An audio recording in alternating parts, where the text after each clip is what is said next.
I've been fighting an urge, so I'm not going to fight to think that England could smash them. I think Argentina I wouldn't be aren't surprised. great, and I think they're so reliant on Messi turning up. Yeah.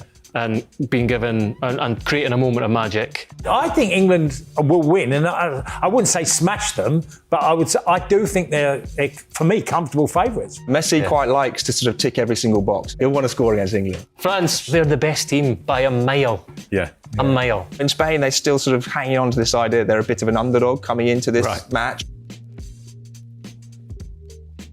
Hello and welcome to the Game Football Podcast from the Times and Sunday Times. This is day 32 of our daily World Cup shows, and it is time for the big semi-final preview. On today's show, we'll be discussing England v Argentina, France v Spain, reviewing their journeys to the semi-finals, as well as picking out our favourite new players and some other awards, and asking, is this the best World Cup ever? I'm Tom Clarke, and I'm joined in the studio by the football reporter who's just got back from a stint on the ground at this World Cup. It's Tom Allnutt, the former footballer who went to 2 World Cups with Ireland in 1990 and 1994. It's Tony Cascarino, and the former footballer turned journalist who has spent most of this World Cup chatting to me at 3 o'clock in the morning. It's Gregor Robertson. Gregor, we've got our shirts on. The Cape Verde boys are in the building. Complete bias. Tom, you better tell everybody that it is not Rangers shirt. No, that's Thanks true. for pointing out, Cass. I appreciate it. Yeah. Go and make sure. You'll never be going to Parkhead again. I'm going to be getting some stick, yeah. It's this far enough away, innit? Come on, it's World Cup It's time. beautiful. It's Thank World you, Cup Tom. time. You're so welcome. It's a nice kit as well. Yeah? Yeah, not bad. Yeah. Listen, I'm dishing out prezzies and awards if you've got any requests. Tony, I kind of assumed that you would come in one of your Ireland shirts, given that you actually played at a World Cup. Didn't get there. You still getting them? No. I've got my shirts, but Ireland haven't got there. When they get to the next one, when hopefully there's 64 teams, I'll wear it. Absolutely. Well, listen, don't need to talk about World Cups to come. We're here to talk about this one. I wanted to start off this big semi-final chat. Is this the right semi-final listing? Of course, I was remembering when I was previewing this show that these are the semi-finals FIFA wanted, isn't it? Like, this was kind of set up for this to happen. The top 4 ranked teams were deliberately kept apart as long as they topped their groups so that this could happen. You got me going, this is brilliant, the best 4 teams, and Gianni going, well done, Tom, well done. That's right, that's right. They are the best 4 teams, would you say, Tom? I'll start with you. Yeah, I think they probably are, to be honest. You could probably argue there were some teams earlier in the knockouts that maybe went out a bit early because they're a tough draw. Japan, Brazil, I think maybe could have got through another round. I think there are a few maybe that kind of got to the quarters at probably a round too many. But I think in terms of the semis, like most of us before the tournament, I think, right? We sort of said the top 4 teams were kind of France and Spain, maybe in a kind of group of their own. Yeah. And just beneath that, maybe Argentina, England, possibly Portugal if they could kind of get their act together, but they didn't. Colombia, I think we are where we are. Colombia maybe. Colombia were good, but they were so disappointing against Switzerland. Yeah, Switzerland, yeah. I think if they'd beaten Switzerland, they could have beaten Argentina and they could be in a semi-final. But they really let me down. And I think, to your point, Tom, we discussed this on a recent show about Morocco, for example. Disappointing in that game against France. You had a couple of these teams that, if they played well in their big game, might be here now. But ultimately, a bit more braver. Yeah, I would have said that. With a bit more front foot. Morocco couldn't, sit back like they did against France. Even all the way back to Japan in that second half game. Anyway, it's a big win for the Game podcast. A first, huge prediction win, because myself, Gregor and Tony did map out the entire knockout stage. And whilst we got some stinkers along the way, including me backing Japan very strongly, these are the semi-finals we did end up with. So, Gregor, Tony, agree? These are the best 4 teams. Yeah. We got there in the end. But best 4 teams, do you think we got the best semi-finals? Well, out of the 4 teams, I'd say 3 of them have showed that they're in the best 4. Yeah. But there's only one team that's been really worthy of being in the top 4, is France. Yeah. Because they've all had moments, these teams, whether it's Argentina coming back from obscurity where they really looked out, certainly against Egypt, I would go, it probably is the right. England have managed it in moments again. Yeah. But I thought they were terrific in the last 20 minutes. Winning the game that they did. Well, let's talk about England and their game with Norway, and also the kind of semi-final with Argentina as well. And Tony, I'll start with you. We've not spoken to you since the end of the group stages. What are your thoughts on England now as a semi-final team? We've decided that they're probably one of the best 4 teams. You've just outlined them as a moments team. Do you think there's still more moments to come, or is it going to be relying on moments in this semi-final? I truly believe they're a team getting better. which is an incredible thing to have in a tournament. Because if I look at performances, if I look at Anthony Gordon at the start, couldn't get going. But by where we are now, you're now looking at Anthony Gordon and think he's starting to be the Anthony Gordon that he was picked for. And I would go, Nico Riley, the same. He's got better. Yeah. There's a number of players. Elliot Anderson's got better in the team. That's without mentioning the likes of Bellingham and what's with Kane and others. I think a number of players have just gradually got improved on their performances. And that's what I think England can get the better of Argentina. Yeah, we'll come on to the kind of game in a minute. But Tom, that idea of England progressing and improving, would you agree? I think I'm less optimistic than Tony, maybe. Right. I think to me, it looks like a team of a middling team with two outstanding players. Right. It's kind of how I see it. And I think with Bellingham and Kane playing so well and delivering again and again, you can go very far, when you've got two players who are playing like that, who are as good as they are. But, the facts are that England in the knockouts have beaten Congo, Mexico and Norway. Like, if you'd come to me before the tournament and said, will England get through those games? I would say yes, but they haven't beaten an Argentina yet. They haven't beaten a Spain. They haven't beaten a France, and I just think the way they're playing at the moment that we've seen, the kind of stop-start, very kind of little spurts, but nothing particularly cohesive. And I have to say, I think Tuchel sees that. I think he sees that this team has got another level to go to. And ultimately, they're going to have to go to that level in the next game. And if they get there, in the final to win it. Yeah, well, you mentioned Thomas Tuchel there. Fascinating comments after the win against Norway that we didn't quite touch on, Gregor, in that show because we recorded straight after the final whistle. Talking about the brilliant mentality of this side. You could bottle the mentality, which I think, you former pros would agree is a great thing to have in a tournament. But to Tom's point, I think he does see this team not quite delivering his vision. Would that be fair? And that's the kind of what you heard in those comments. And what did you make of them in general? It's quite a thing for a manager to come out again and kind of be quite critical of his side in terms of the performance. Yeah, I mean, look, he's not the first manager to be emotional in one of these post-match interviews immediately after the game. Remember Steve Clarke kind of saying, I don't know why we have to do these interviews. He was explicit about it. So he's not the first to be like that. And, I think he was kind of guided by the questioning too a little bit. Like he wanted to talk about the nuts and bolts of the tactical things that they want to improve on and that side of it. And then he got a bit kind of irate. Probably a bit of the questions were maybe worded a little bit clumsily by the idea that the mentality was some sort of issue, and that's not really what the question was. So he was saying, no, like the mentality, as you say, you can bottle it, you can sell it, and that's true. That's what's getting England through. I think he's just emotional. He's an emotional guy, and I think it's the same is true of Bellingham. We will come on to talk about. They were asked the question in immediate aftermath, not with the full context, and the result was a clash. It's kind of a little bit confected, I think. Yeah. I mean, I think there's a world in which, like, all things can be true, Gregor. I think, as you say, these pitch side interviews, and I think as the wider context for people understanding as well, these players and managers, they go down a line and have to do these chats with lots of different broadcasters. I thought it was quite interesting that we had reporters still in the US who were feeding into our live file talking about the interviews. And Thomas Tuchel did say very similar things to other broadcasters as well. It wasn't just the kind of ITV chat. So it was clearly something he was thinking immediately after. God, this team's got a good mentality, but I want to see a bit more from them. And I also think that it's perfectly fine and actually great to see Jude Bellingham kind of just stick up for himself and his team. And I don't think it's necessarily a row. I don't think we presented it in our coverage as a row.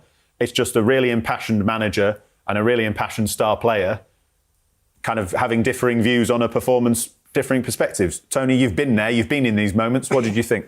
I just laugh. To me, it's funny. It's funny. I don't mind Jude Bellingham making comments at all about his idea and actually saying, well, he knows his manager's really demanding. You only have to watch Tuchel on the sidelines. He's literally playing every pass. He's literally waving the team. He's doing all of this all of the time. And he's one of them as a player. Sometimes you go, will you stop? Yeah. Sometimes will you stop shouting as well? You have managers who continue. You're laughing, Greg. It's true. It drive you crazy. They just keep shouting at you, and you say, "Will you shut up?" Yeah. Because you get that emotion on that. I don't have a problem at all. I mean, if you listen to Jack Charlton, some of his stuff that he'd say at the end of a game, and you've got us in this mess, now get us out of it.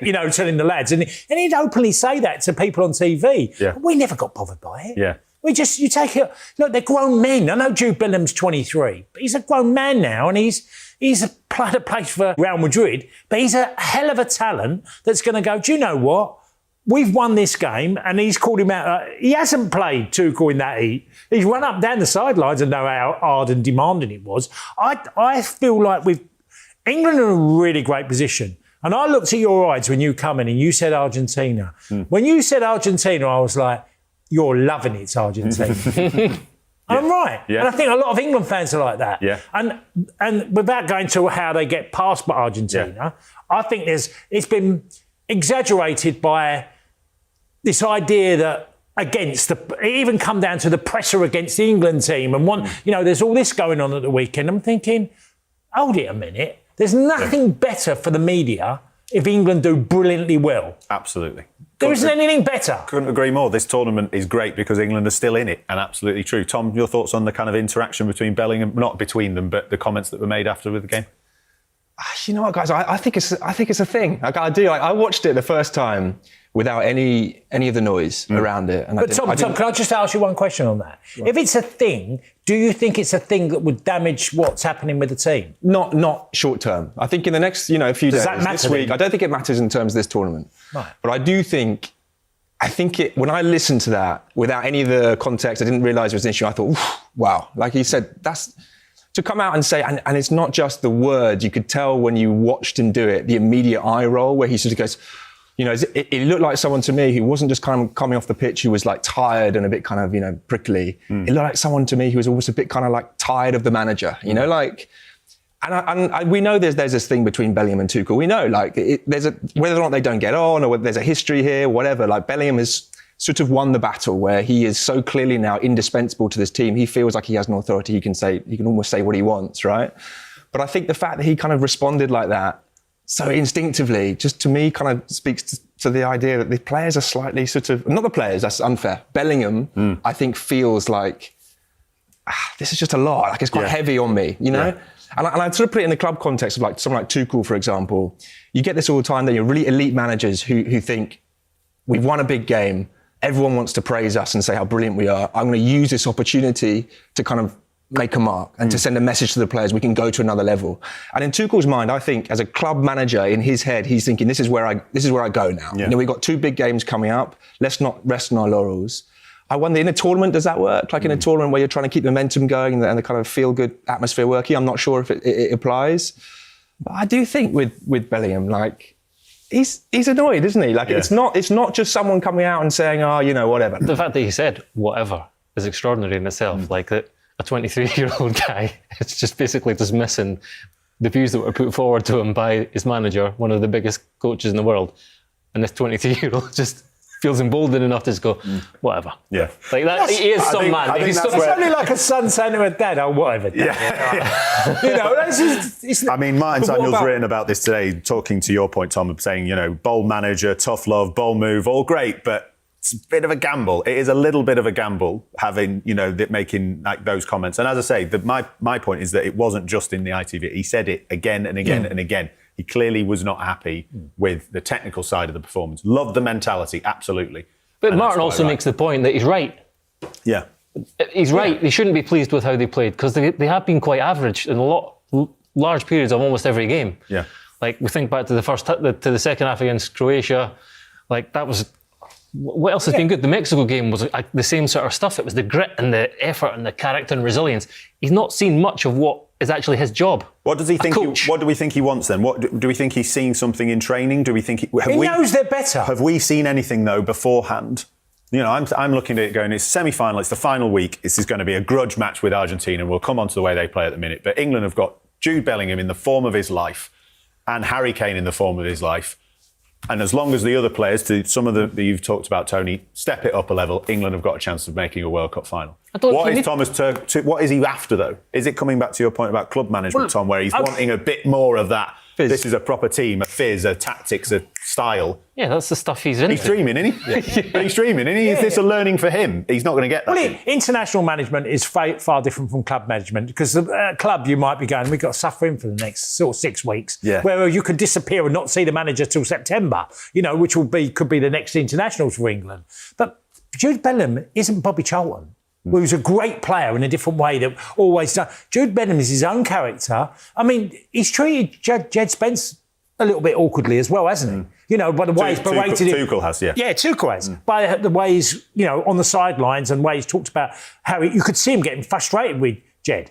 You know, so he's doing it. It's not just Jude Bellingham, but I know in my mind, I keep looking at him thinking he just wants more because England are very close. They're very close. And if they have one really good performance, they'll be in the World Cup final. But I think there's also a misconception that you do actually need to raise the bar.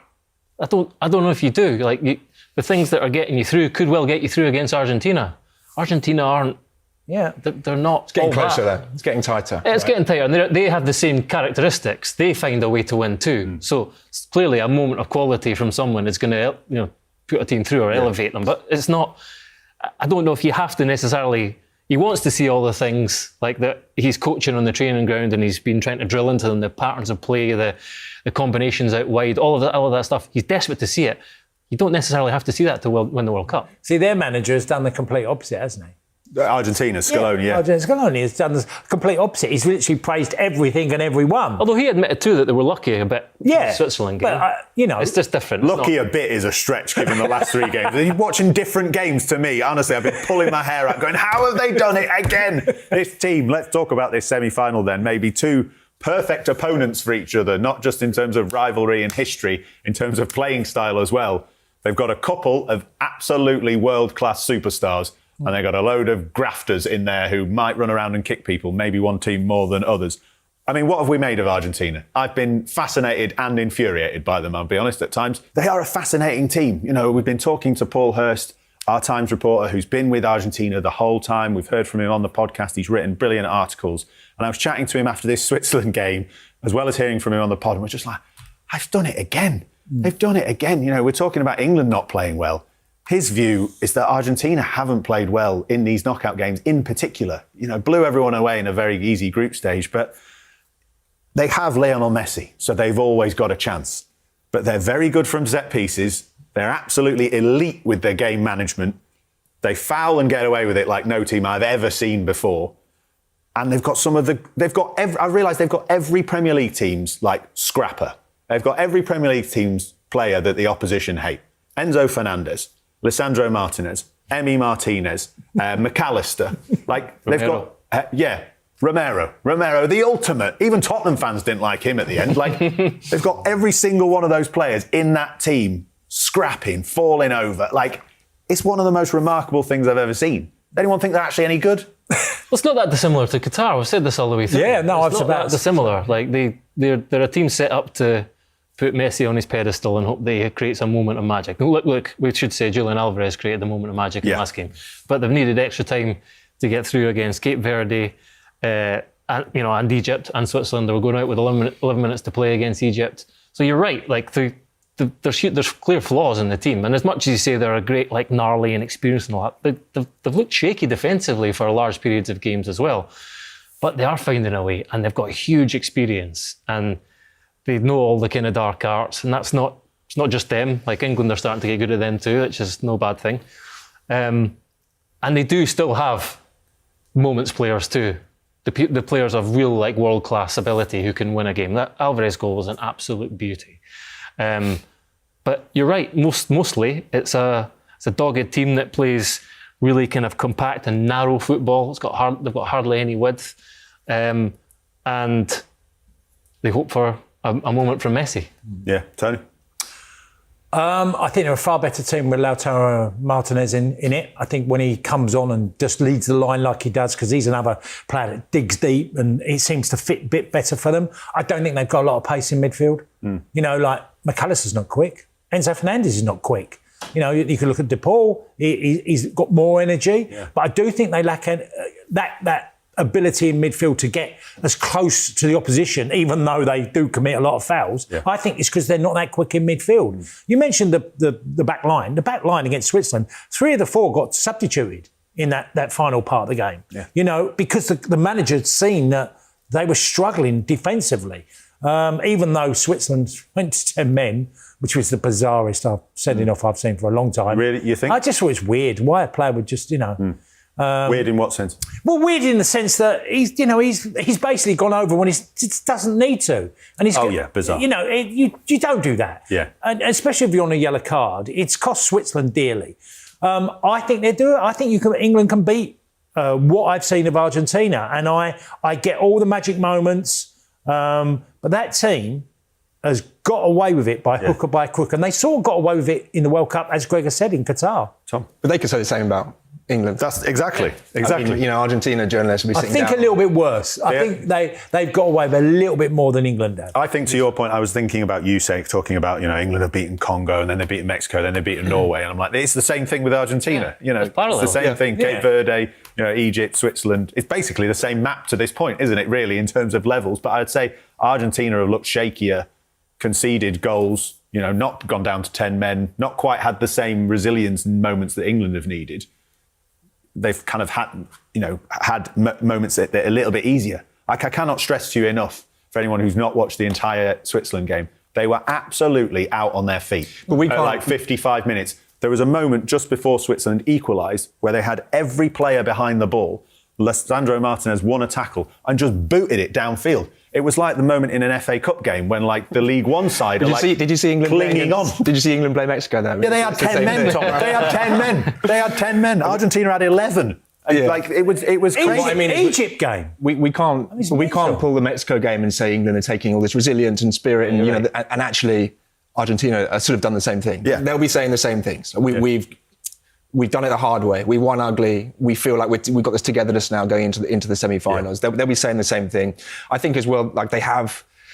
I look at the team, the Argentinians. I take Tony's point a lot about midfield, particularly, but I do think they've got slightly more quality, in the final third. They've got more. I think they've got more technicians in there. I mean, I take the point about the kind of scrappers, and there's a lot of players who irritate the hell out of you. Fine.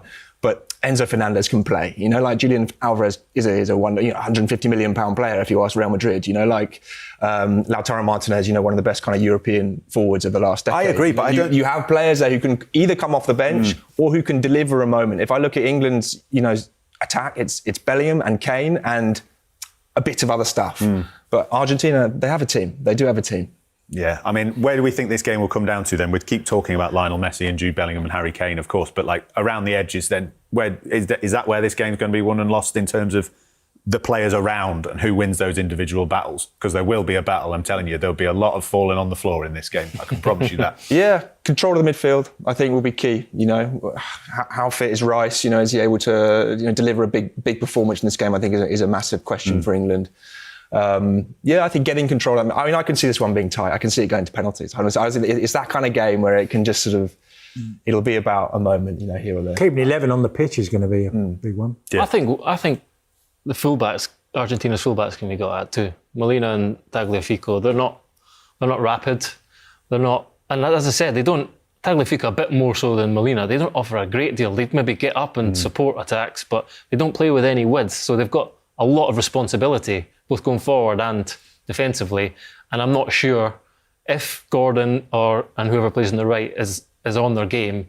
I think that's an avenue that England can definitely exploit. We haven't mentioned Messi either. Yeah. I mean, Messi's in the team. How have we had a 10-minute chat about Argentina without mentioning? I mean, and also not playing against England in his career is an interesting thing. Messi quite likes to sort of tick every single box, and he has. And I remember when he played for Barca, there'd be sometimes a little quirky statistic where, he hasn't scored against Sevilla for 10 matches. Hat-trick. He likes to put a stamp on those kind of little things where people say, well, you haven't played against England before. Okay, you'll want to score against England, 100%. Yeah. And it's been ignored as well. He's got 15 goals in the last 2 World Cups so far, Lionel Messi. And it's likewise with Mbappe, he's done exactly the same.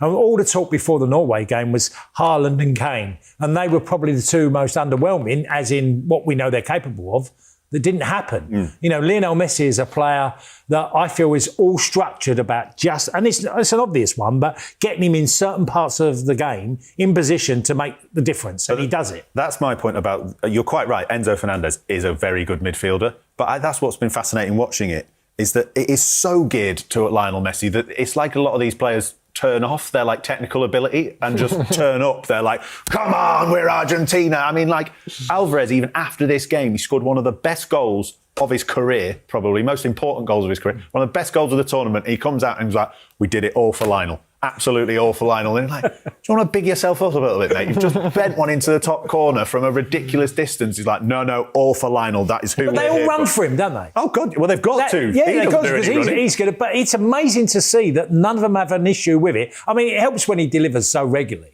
That makes a big difference. England's defence then, we're talking, Tony, you're praising Lautaro Martinez, Julian Alvarez has scored a wonder goal, and there's some bloke called Messi that England need to worry about. Where are England's defence at, Gregor? Because it's been a much changed defence. I thought in terms of maybe if we could look at silver linings and Tony's idea of England peaking, John Stones coming back into the team and delivering a big, experienced performance against Norway. One of several who was stretching out his calves or his hamstrings or whatever throughout the second half and extra time. I know. The recovery is going to be like, they'll do nothing between now and the game. And Reece James has just come back. Jed Spence was the one who came in and looked like he had all the energy. And the Jed Spence off the bench cameos, they're up there with Dan Burn, aren't they, in terms of like, comes on, makes an amazing tackle and has Jude Bellingham coming up to him going, you're a legend, mate. Absolutely class. It's very, very odd. Right then, who's winning? England v Argentina. Who makes the final?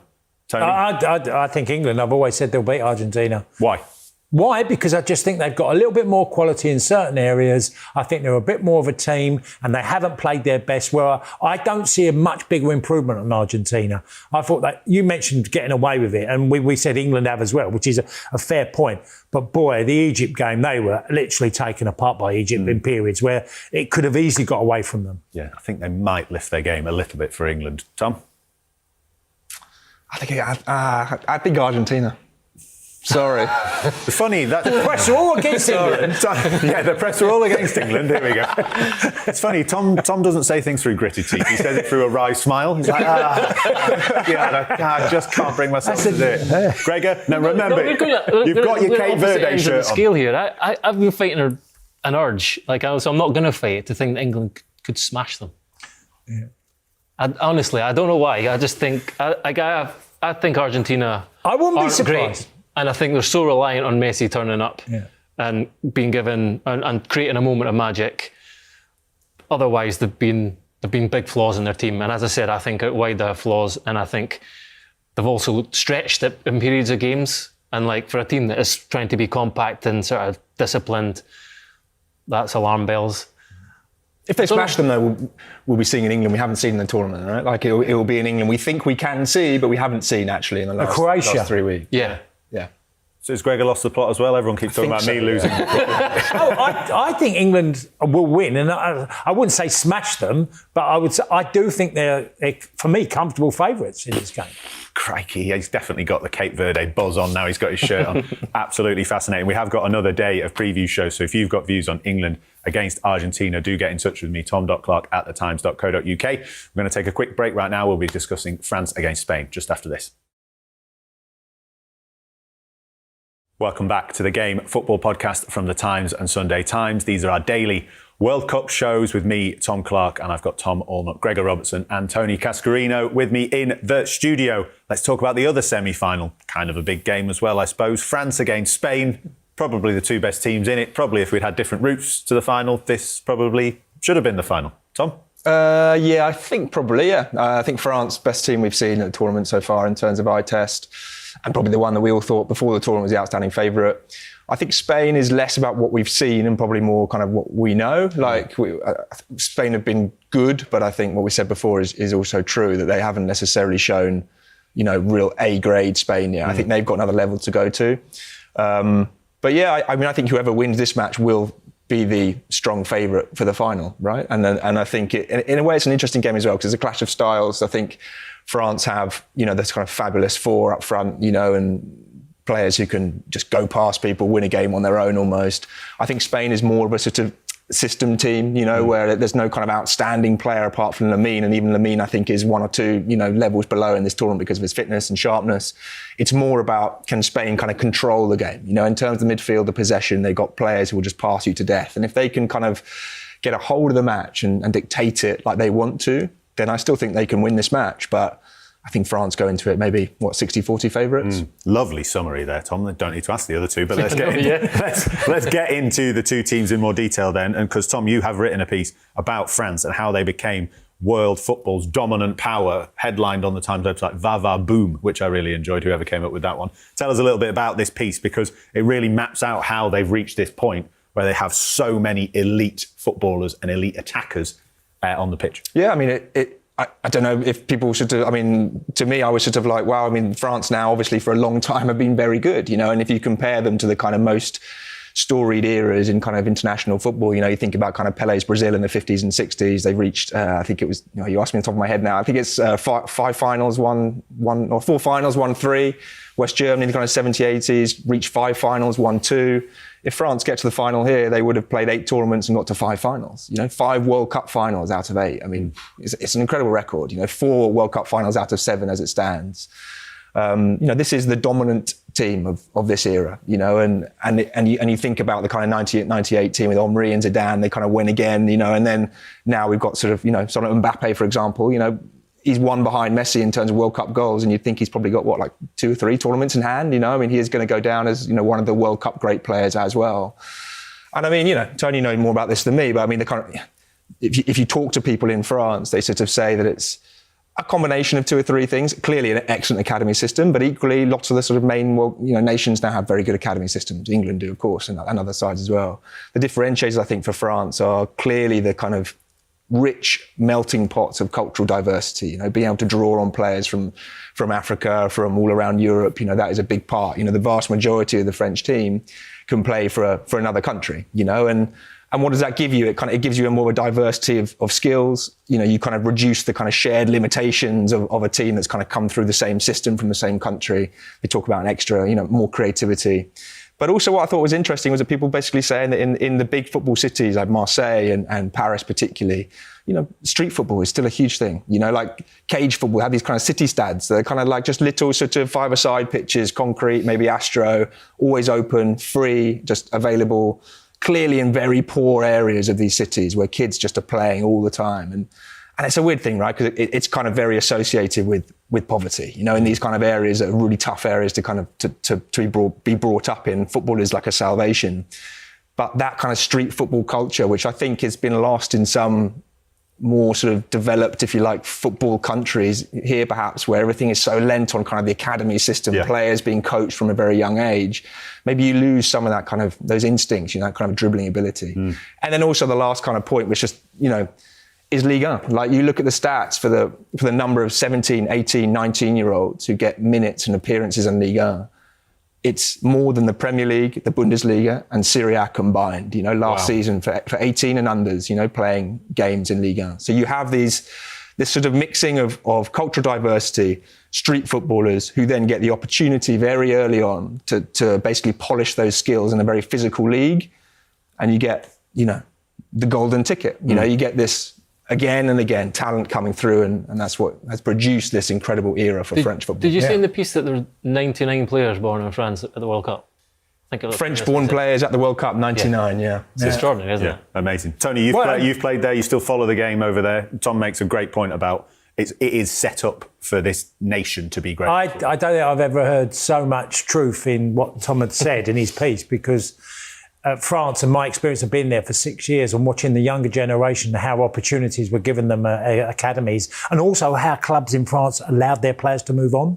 They were quite confident of going, well, we'll replace this one, we'll sell him. And Lyon were great at doing it. They were champions for a good number of years. The change for France was back in the early 90s when they had that miserable night against Bulgaria. They didn't qualify, and the whole build-up towards the 98 World Cup was there for everything. They didn't play particularly well in England when the 96 Euros. Zidane came over as a young man. I remember talking to players saying, you've got to see Zidane, you've got to see Dugarry, these players, because it wasn't on TV then. Yeah. And saying, you've got to see how gifted they were. Zidane come to 96 Euros and didn't hardly have a kick. Yeah. But I've seen the development. Street football is massive in France still, especially on the suburbs of Paris. There's a coincidence. I mean, I don't know, Tom, because I didn't see your piece, but how many would have come from the region of Paris, around the suburban areas? Because that's huge as well. Yeah, I mean, in terms of the 99 French-born players of the World Cup, I think second is the Netherlands, or something like 65. I think Germany is maybe 50. Paris, 57, like Wow. just back. No, I know, because own. you even have to go back to the Anelkas of this world, and there's loads of, the list is endless of players that have come through that sort of system, and even the minor clubs I played for Red Star, which were originally the biggest club in Paris, and they become the smaller club because of PSG when they started in 1970. You then look at the clubs around. Paris FC is not a big club. That's where Rosini has just gone to. Leon Rosini has just gone to. There's small little Parisian clubs, but they still have a stream of players that move on. Yeah, absolutely. What's is great as well is that for a large part of this, we're talking about several generations of extraordinarily talented players. They've had Didier Deschamps as manager since, I think, 2012. He was a pretty conservative coach, and actually the football's not been very entertaining. That's not the case now. No. Something has changed. Like whether it's the players that he's had at his disposal, he's like, I can't do anything other than play a different formation, 4-2-3-1 instead of like 4-4-1-1, which is almost the case. Was the case. Get them on the pitch. They're so good. Let them do their thing. And it's been a joy to watch. Yeah, absolutely. But it's also, the opportunities thing is absolutely key. You look at England's two-star players, like, it's an interesting test case with Kane, isn't it? If Kane came through at Marseille, for example, he would have been getting minutes and games at 17, 18 years old. In fact, at Tottenham, they were sort of loaning him out all the time. Yeah. And actually, they wanted to keep on loaning him out. And it was only because Kane has this kind of like extraordinary self-belief that he said, no, actually, I want to stay and compete. And then, of course, you get Pochettino comes in and it works for him.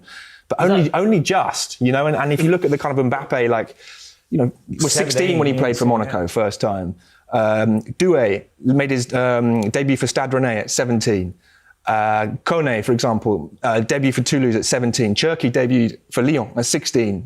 These kids, they have the skill, but they're also given the opportunities. And if you compare that to the Premier League, it's an age-old debate, right? How do you get players like Foden and Bellingham and Kane to be playing that early when actually they have to sort of wait because the Premier League teams are so strong? And move to Borussia Dortmund. I was just going to say, a big part of the answer to that is actually they move abroad now. Yeah, really interesting. It's interesting on the point about Deschamps, Gregor, and this team. I was looking back at Spain, France, which was, of course, a semi-final in Euro 2024. Spain winning that game, and you look at the France team, Kolo Muani started up front with Mbappe and Dembele either side of him. The midfield was Rabiot, Tchouaméni and Kante.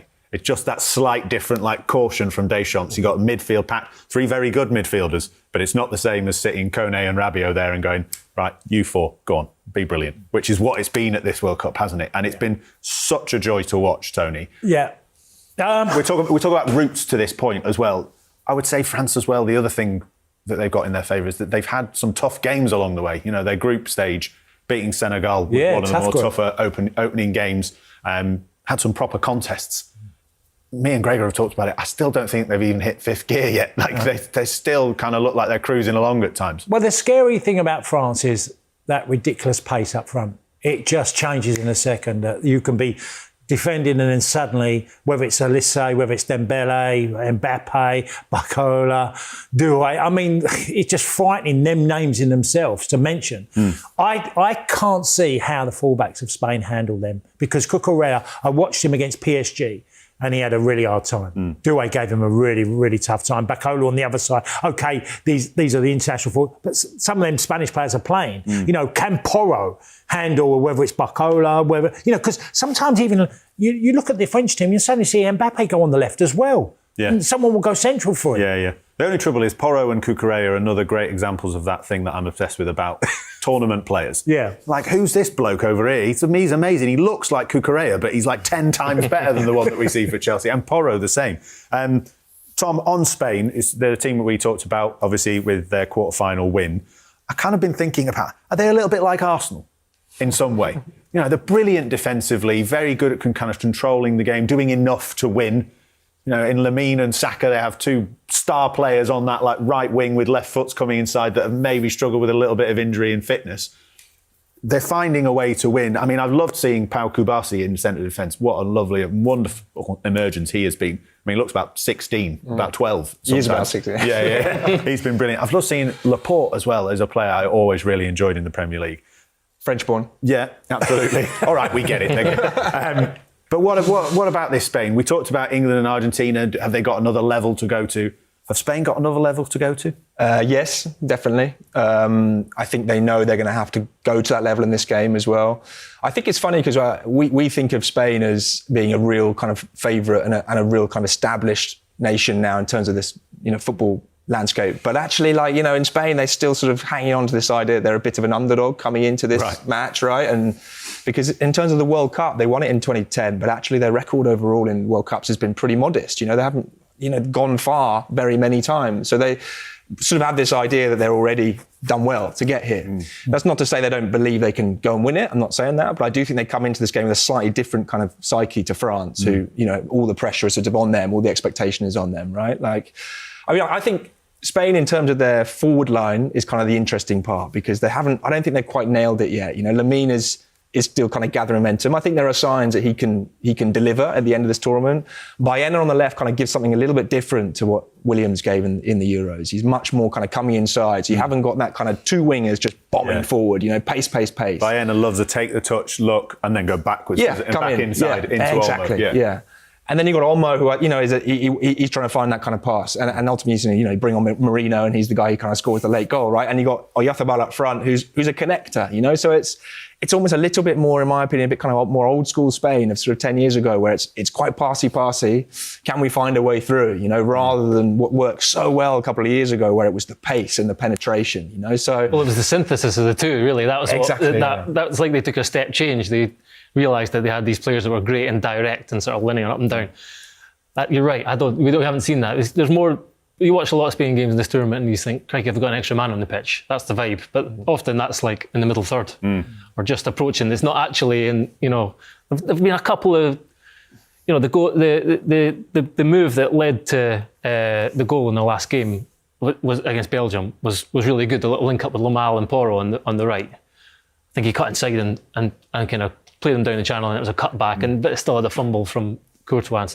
And the quick free kick, who was that against? I can't remember. The one where they took it quick and it went through and Marino scored. Oh, Portugal. Yeah, just a lovely little move. It's just a little bit of Spanish kind of tiki-taka and you're in. But the cutting edge has not really been there, I don't think. I said before, I think really the only game that I've watched them and gone, wow, was the Austria game. And they won 3-0, they suffocated them, and they had a bit of cutting edge.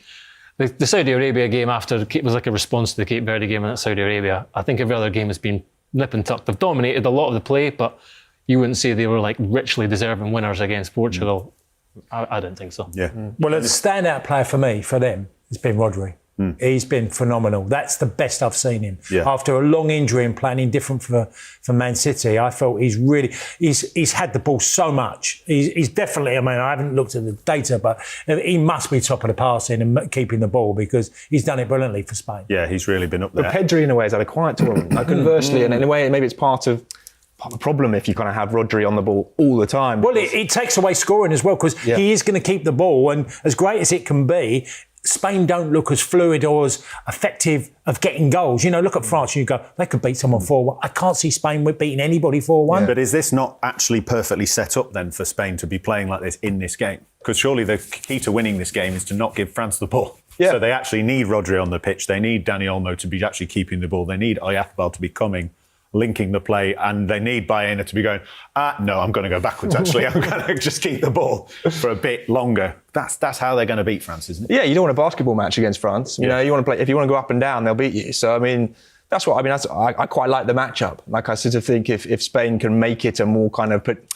a slower game, more of a build-up match where they keep the ball, then I think they've got a good chance. Yeah, because the other point, I take your point on Spain's fullbacks, but I think as well, if Lamine Yamal is peaking and if he delivers in this game, guy's going up against Luca Digne, which, no offence to Luca Digne, he is the weaker link in this France team, surely. So if he can deliver a moment, I don't know. I've got a feeling Spain are going to win this. I don't know why. I don't necessarily know what it's born out of. Course, maybe it's the sleep deprivation, but I just feel like they are kind of building a momentum to a big, big game performance.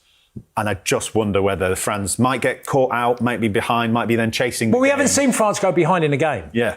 Okay, so that in itself, you're looking and thinking, Spain's goal against record is incredible. So they're a team that doesn't concede very many. Yeah. So it's really set up for Thoughts then? Have I lost the plot? Who's going to win this one, France and Spain? I can't see beyond France. I just think they have so many players who are just electric and can just do something that makes your eyes widen.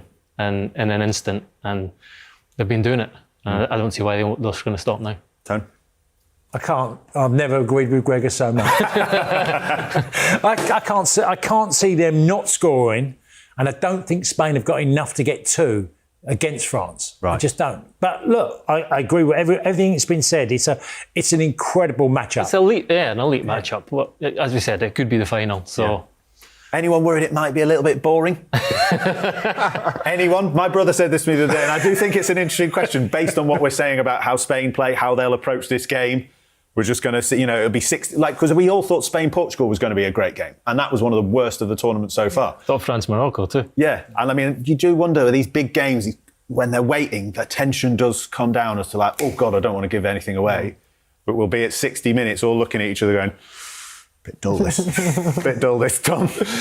Well, I mean, that's what the France beating Morocco, like, in comparison to kind of England's wins, where at the end it's just everything has felt so epic. And France beating Morocco was like Man City beating Fulham 2-0 on an average Premier League weekend. I thought that just as a World Cup quarter-final, and they literally just sort of were shaking hands at the end. Just strutting about, walking about. England and Argentina are like, oh my God, we're out on our feet. These with the wonder wall and everything. And I was like, look at how France are doing it. They're just sort of, on to the next one, boys. And in my head, I was like, is it because they're so in control and they're so sort of comfortable in this tournament that basically they're just better than everyone else? But I also was wondering, it'd be interesting to see if they go behind or if they get ruffled a little bit, because I think Tony's point is a good one. They have been completely unrattled so far. Is there another weak point? I'm picking out Digne, Magnon in goal, maybe not. Don't know, he hasn't produced many saves, has he, really? No, can't think of a week, but Gregor just, I think, sometimes to be fair, starts thinking about Michael Elise and then just drifts off. Well, you've spoken about Elise. Should we talk about Elise? Have we done that enough? Saliba's had a cigar as well. Saliba's played with a cigar. Literally, I don't think I thought, you're right, the fullbacks, but Koundé's been really good, I think. He's actually been good going forward, and he's been playing high and wide. Yeah. It's been a lot of surprises for the France team. They're really bold in attacking sense. It might be different in this game. So I would have come into it and thought, Koundé and Digne. And then we even looked at midfield, but actually I think Rabiot's had a good tournament. He's he's the one who's playing the forward passes.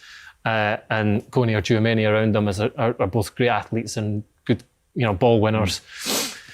There are not many weaknesses in this team at all. No. Tom, I actually haven't got your prediction. At the start of the tournament, I think I predicted Spain, but mainly just because everyone else was predicting France, so it felt more interesting.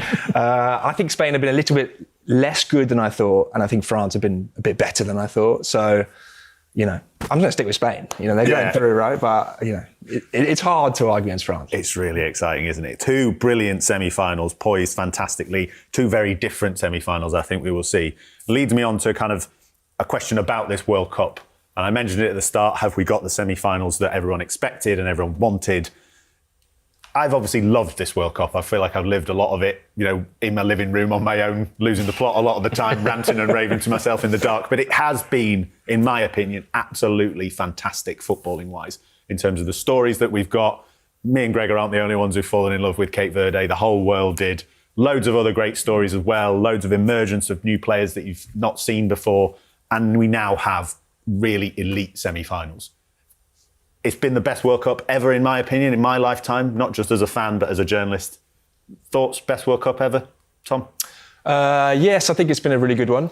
I think in terms of the consuming for here, and I think the kickoff times, you can't get away from it. Yeah. Tommy, you've seen every single match because you're a nutter. But, weirdo, I think committed to my job is another way of looking at it. But yeah, thanks, Chris. I think a lot of people will have found this tournament to be a sort of a tournament of takes almost. People are, listening to it on podcasts, they're seeing it on social media, they're watching the highlights, whether or not everyone has really been able to engage in it, immerse themselves in it like you have. I wonder about that. I think that's absolutely true. I think me engaging with friends and, listeners and readers and things, it's been so striking to know at the moment when, you all get it now. You all get it because you've all seen it. And it's maybe because the game was on at 6 p.m. They've finally seen it. Ecuador was a great example of when they beat Germany. Everyone was like, Ecuador are amazing. And I was there rocking in my chair going, they weren't very good against Curacao. But that's a great example. And I think that's probably a big takeaway for a separate podcast about general sport consumption, that if you want something to break through, it needs to be on BBC or ITV at 8 p.m. But Gregor, you've been a little bit of a nutter like me. You've probably stayed up later than some people back in this country. Greatest World Cup ever? Yeah, I mean, it's definitely been as good as Qatar, if not better. But what Qatar had was the best final of all time, and we're not finished yet. So as you said, we're talking about these nip and tuck semi-finals. It's important how it finishes. You don't want it to be ruined by VAR. What would make it then? What would we have? What do we think would make it the best? Because you agree that was the greatest. Well, I final realise I'm sitting here beside two Englishmen, so an Irishman maybe. It'd be France winning it and playing joyous football. For me, that would be France beating Argentina, the Mbappe revenge, which is what I joked about. I'd be happy with it being England too. That's fine, no problem. But France playing, like, fulfilling their potential and all the talent, because they're the best team by a mile. Yeah. A mile. Yeah. Tony. See, I look back and me as a little boy. You've been at a couple of World Cups. Yeah, I obviously biased to them World Cups, but my very first experience of World Cup was an 8-year-old boy that watched the Brazilians in my granddad's, who's Italian, in the Elephant and Castle in London, and throwing literally everything at the telly as Brazil battered Italy. You were, or your granddad was? No, my granddad was, and I remember laughing and thinking it's funny how angry he got, and that was my first real standout moment as a young boy. But I thought the 78 World Cup was great, the 82 World Cup was great, 86 was obviously an incredible tournament with Maradona and Argentina. Yeah. Then I played 90, which was incredible. Being part of 90 was special, wasn't it? I mean, terrible final. I was only final one at the time, and I think a lot of listeners will be like, "You're forgetting 90 with Gaza and tears and all that kind of drama." And Ireland's story as well. Yeah, Ireland us as well, being there and what we achieved getting to the quarterfinals. But the final stunk the house out. It just did. If it had been a great final, I think most people, without a doubt, would have gone the 90 World Cup was one of the best ever. Yeah. But this has really surprised me, this World Cup. I've loved it. And we should say, but as much as we've all criticised FIFA and the expansion, and there's maybe more expansion, it's part of it has been the stories that have been thrown up, the unexpected ones, the discovery, all of that stuff. Because we've said it a few times over the course of the tournament. That's been lost a little bit in modern football. Like, you see everything around the world. You don't, we talk about the discovery of players who, nick a move off the back of a great tournament. It doesn't happen anymore. So that's kind of been lost, but we've found it again a little bit, particularly with these guys. The third place thing is I mean, you get the fairy tales, but you lose the jeopardy, And I do think the first couple of weeks, or whatever it was, 3 weeks of the groups, it was lovely having all these stories. But ultimately, for the big teams, it was all a bit of a non-event, in my opinion.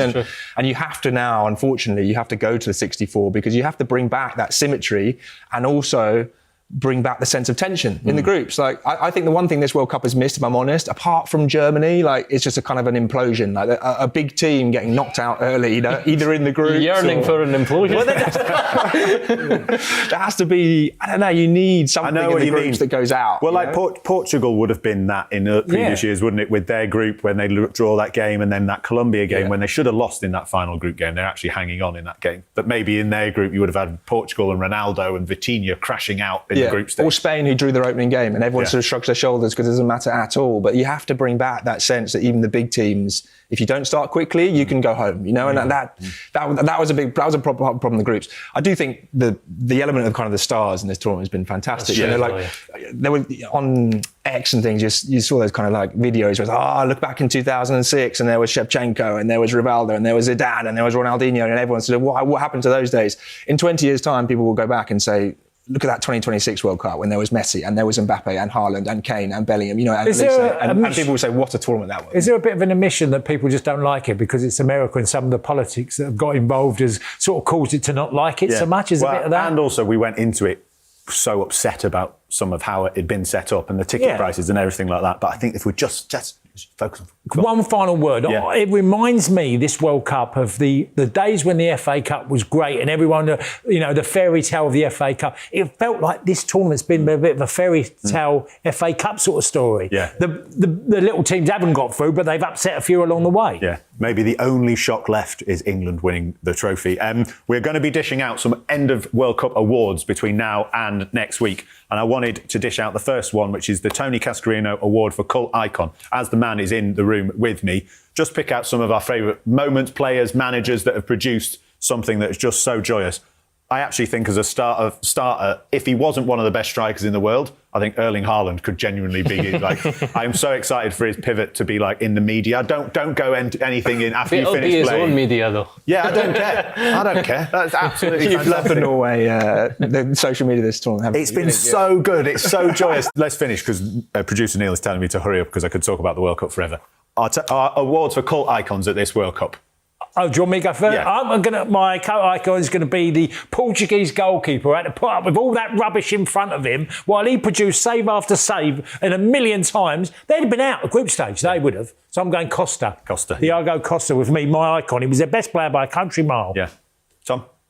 Javier Aguirre. I don't know if it's a joyous moment, but telling Anthony Gordon to F off and then laughing. The laugh is absolutely.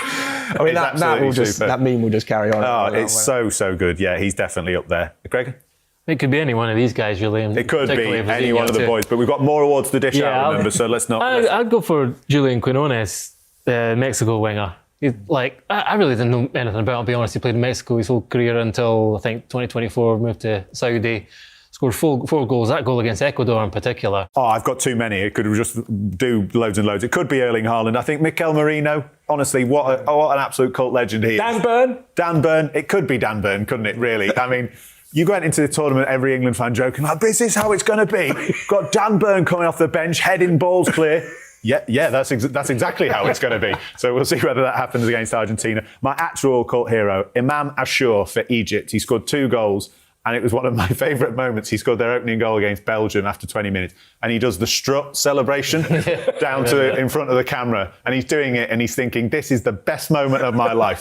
And then his teammate runs up behind him and shoves him right on the floor and they all pile on top of him. It's like that kind of moment where you think, I am the absolute God's gift here. And then your mates come and ruin it. Wonderful, wonderful, joyous moment. And there have been so many, and there will be so many more to come, I'm sure. But thank you very much to Tony Cascarino, Gregor Robertson, and Tom Allnutt for joining me on this daily episode of our World Cup shows. We'll be back with another one tomorrow. We'll see you then.